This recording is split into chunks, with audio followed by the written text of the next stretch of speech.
push up from the top. We're gonna be. We're gonna be.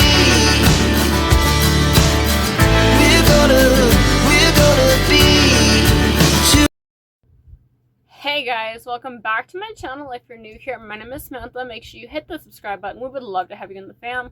This channel is all about a mixture of vlogs and music related content. So I talk a lot about music on this channel. I do a lot of tag videos, a lot of top 10s, top 5s, favorite albums, stuff like that. Today's video is going to all be about Mckeown and Duncan Faure, who were two frontmen from the Bay City Rollers and also had very successful solo careers. So without further ado guys, we're going to jump into a tag all about them. Okay, so I'm not sure how many questions there actually is because they're bullet pointed instead of numbered. We're going to start with questions about Les. So there's a few about Les, a few about Duncan, and then a few about like comparing them and stuff like that. So, what made Les Mckeown such a defining frontman for the Bay City Rollers during their peak years? Everything is what I'm going to say because of the fact that Les's vocal range was so varied that for any single song, he had the ability to sing it.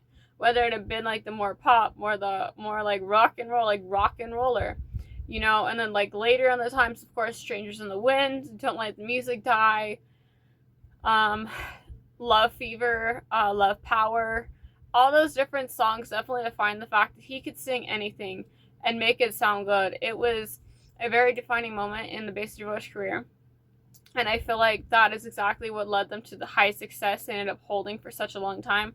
And they still hold success to this day because no one stops talking about the Bay City Rollers, which I am forever grateful for. It's another reason why I continue to talk about them all the time because I feel like their legacy should never die. How would you describe Les' vocal style compared to other 1970s pop singers? Okay, so like Les compared to like Freddie Mercury, that would be a difficult question because like their music styles were so different, and of course, like comparing like that music is very interesting. Comparing Les's vocals to like Robin Gibbs or Barry Gibbs, because again, they were also defining people in the 1970s. They all had different music styles and stuff like that, and of course, their vocal ranges are very different, very differently defining who they were. Freddie Mercury's was more like different, like high pitched, more able to go deep, stuff like that. Robin Gibb could really do pretty much any kind of vocal. Barry still can do like anything high pitched. He was of course defining for his higher pitched vocals. And then of course Les, he has a more like soft toned, more, I feel like it can really do anything honestly with how he did music and stuff like that. So I feel like that's how he kind of compares to like Freddie Mercury, Barry Gibb, Robin Gibb. And then of course if you compared him to Mo had a more like country sounding voice, so I feel like that kind of compares as well to Les. Which Bay City Roller songs best showcase Les's talent and charisma? Strangers in the Wind, Don't Let the Music Die, Love Fever. I'm trying to think of like a different song from every single one. You Made Me Believe in Magic, and of course I Only Want to Be With You. His version of I Only Want to Be With You is so good. It definitely changed the way that people looked at the Bay City Rollers with that song. So all of those definitely define Les as his Bay City Rollers presence. Of course, there's so many amazing songs he did sing in the Bay City Rollers, and nothing really can compare to the amount of vocals he had and how good he was with them. How did Les's stage presence contribute to Rollermania? He was a very dedicated person with his stage presence. He really showed who he was as a person, and he wouldn't really hold back on how he put himself out there. He was willing to be out there and being able to, like, you know, follow such a strong stage presence. He really held a strong stage presence, and you could see that that man belonged on the stage, man. He had everything it took to be on that stage. He showed the world. He made sure the world knew he owned that stage. How has his legacy evolved since his passing? I feel like it's continued to evolve because people still talk about him very much. So me, I try my best to continue on talking about Les no matter what. His music never goes away. Of course, his solo music, his music with the Rollers, it's all going to continue as long as generations continue to pass it through and, you know, tell their kids about it, tell their grandkids, stuff like that. So I really do find that to be one of the things that helps his music evolve since his passing. Do you think he gets enough recognition today for his impact on pop music? I'm going to say no. He deserves so much recognition, and I feel like the world hasn't fully given him his recognition. Of course, I know he's not here to see that, but I really do like to talk about him a lot and, get people to discover him who might not know about him. And, he just deserves so much love and affection for everything he did do for the pop music culture. Moving on to questions about Duncan. How did Duncan Faure's arrival change the sound and direction to the Bay City Rollers? He didn't try to become less. He brought his own sound, his own vibe, and everything to the Bay City Rollers, which meant he wasn't trying to be like Les. He was trying to bring his own presence, and of course, he had been with Rabbit before, so he kind of knew how to be a frontman. And honestly, he did definitely define the Rollers' second peak era, which was quote-unquote called, not quote-unquote, I don't know why I said quote-unquote.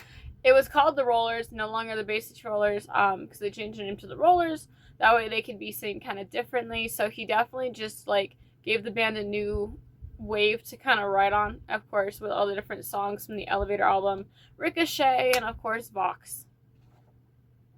What are the biggest differences between Les Mckeown's era and the Duncan Faure era? Well, of course, with Les, it was the younger years of the Bay City Rollers, so all of them were kind of younger. They kind of were still learning how the music scene worked. They definitely had a lot of interesting things go on, because, of course, Alan was originally with them. It went to Ian, then it went to Pat, then it came back to Alan, and then, of course, Les left, so that led them into the Duncan Faure era. So I feel like the music tempos and stuff like that changed, the way they wrote the words, the lyrics, the backing tracks, because Les's versions versus Duncan's era of time is totally different, because again, two different frontmen, two different styles, two different ways to think about it, and two different vocal styles as well. Okay, moving on. Which songs best highlight Duncan Faure's influence on the band? I Will Forever Stand By, Turn on the Radio, Elevator. The way Ricochet was written itself, the album, but there's a song called Ricochet, that's very interesting. There's so many songs, it's just so hard to pick which ones actually define the Duncan Faure era. And of course, the Ricochet album was a very defining moment as well for them. So of course, that defined a lot with the songs that came off that album. And of course, Eric was involved heavily as well. So, Eric singing on the Ricochet album as well was kind of a good, mix from Duncan and Eric kind of, mixing it up. So pretty much, I want to say just all of the songs, to be honest, but Turn on the Radio and Elevator, because again, it was what led them into the introduction to Duncan being the lead frontman at that point. It kind of showed, the world what they were going to expect. How would you describe his music style compared to Les? I feel like it's just the way they wrote lyrics, and I feel like there is a difference. You just have to kind of compare stuff, but I feel like they all kind of stuck with the same kind of musical tune and vibe style for the Rollers, because they didn't want to change it too much. But you can definitely tell the comparison between Les's era and Duncan's era. And of course, you go and investigate their solo music, that also definitely contributes to the way you kind of compare the two. Why do you think his era is less talked about amongst fans? Honestly, I've heard a few things that I feel like have contributed to that. One of the things I've heard from some older Roller fans is that some people, after Les left, they weren't ready to give a chance on a new person, which I feel like if they just decided to stick around. But also, some of them did grow up as well, because of course, I heard a lot of people were growing up with the Bay City Rollers, of course, as you do with pretty much any band, kind of like modern day with One Direction and stuff like that. They just kind of grew up, they stopped going to the record stores as much, so they didn't really have the ability to kind of recognize Duncan as his own person and a new frontman and stuff like that. So I feel like that definitely changed a lot as well. And the promotion definitely changed as well from the way they were marketing themselves as a band. So it just kind of depends on a lot of factors. What did Duncan bring to the band in terms of songwriting and musicianship? He brought so much, because he wrote a lot of songs, and of course, it did a lot of teamwork for writing and stuff. And because he had his experience with Rabbit, and of course, all of his songwriting personally as well, that kind of brought a new look and era to the Bay City Rollers themselves, which is what changed them to the Rollers. And of course, he had his own music style as well, because he had all that experience to kind of contribute to the evolving and changing of the band during that time period. Are there underrated tracks from his time with the Rollers you would recommend? Instant Relay. Absolutely have always been obsessed with that song. I Was 11. There's a few other songs as well. I'm like blanking out right now. Other songs is like No Doubt About It, Life on the Radio, Lay Your Love on the Line. All of those coming off the Ricochet album are definitely defining moments for those who have not really listened to the Duncan era and who are kind of trying to get into it. Who do you personally prefer as a lead singer and why? I'm not picking that. I love them both. They both made their own eras of music. Without one, there wouldn't be certain albums, and without the other, the rest of the albums wouldn't exist. So they both definitely made the Rollers. They both are amazing.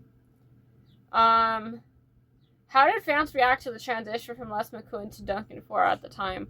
Again, I wasn't around. I wasn't born yet, so I can't really say. I just know that some people gave him a chance. Some people, again, grew up. So it just depends. If you guys were around for that time period, let me know. Do you think the band could have maintained its peak popularity with Duncan if circumstances were different? I feel like this has been discussed a lot. There are a bunch of different Bay City Rollers fans that have just talked about this as well. I feel like factors could have changed it, but that's just what ifs. We don't know what could be different, honestly, and I feel like life kind of does things in a way for it to be done, and that's why we get the results we get. Which era do you think had the stronger musical output overall? Both in their own ways, because again, Les's music was not exactly the same as the way music with Duncan was. So again, they all had their own, strong musical outputs because again, contributing factors definitely defined it. How do their personalities and public images compare? Actually, I want to hear you guys' thoughts on that. So let me know. Let's see. Why do you think Bay City Rollers have such a loyal fan base today? Everyone still talks about them. The younger generations are starting to bring it back, such as myself. I will continue to talk about them. I love communicating with Bay City Rollers fans and hearing their kind of thoughts and opinions on things. It definitely makes me think differently about the Bay City Rollers. It makes me see new opinions, new viewpoints, and stuff like that. So being able to discuss things like that has always been important to me, and being able to see the way other people think about things versus the way I think about things, just because I feel like you can get a lot from someone else's opinion and kind of see defining moments within it. How should new listeners approach the brand's discography? Start with Les or Duncan? My thought process is do a Les song, Duncan, Les, Duncan, Les, Duncan. Just kind of go back and forth, because then you can kind of get your brain in the mode of, this is Les's era, this is Duncan's era, and you can kind of start seeing the differences. But also you can kind of see what you prefer personally, because some people prefer Les's era, some prefer Duncan, some prefer both. So I can't really say unless I knew your music style. I mean, I could totally create a playlist and definitely see how that would go. If you could either interview Les Mckeown or Duncan Faure, what would you ask them? I would love to ask Les what was his main inspiration behind creating music. I know it's impossible to ask him that, but I think that'd be an amazing question to ask. For Duncan, honestly, it'd probably be something along the lines of, let's see. What is one thing that influenced you the most when you were younger? Of course, I've heard some of the stuff he's talked about for influences, but I definitely like to hear more about it and an expanded version of it. And finally, what do you think each of them contributed to the band's lasting legacy? Their own personalities, their own music inspirations, how they presented themselves, their stage presences, their music songwriting. Because without both of their songwriting skills, I feel like it wouldn't be such a lasting legacy. But again, so many contributing factors were able to, contribute to the way they saw things, to the way they created things, and to the way they communicated with the members of the band at the time when they were each in it. So that definitely defines the differences and the lasting legacy of the Bay City Rollers from Duncan's era and Les's era, because the both of them contributed to who the Bay City Rollers and the Rollers were during that time period. With that being said, you guys, thanks so much for watching. I hope you guys did like it. Like, subscribe, turn on notifications so you never miss a future upload, and let me know what you guys think about the Bay City Rollers. If you want me to do more videos like this, let me know. But I'll see you guys next time. Bye!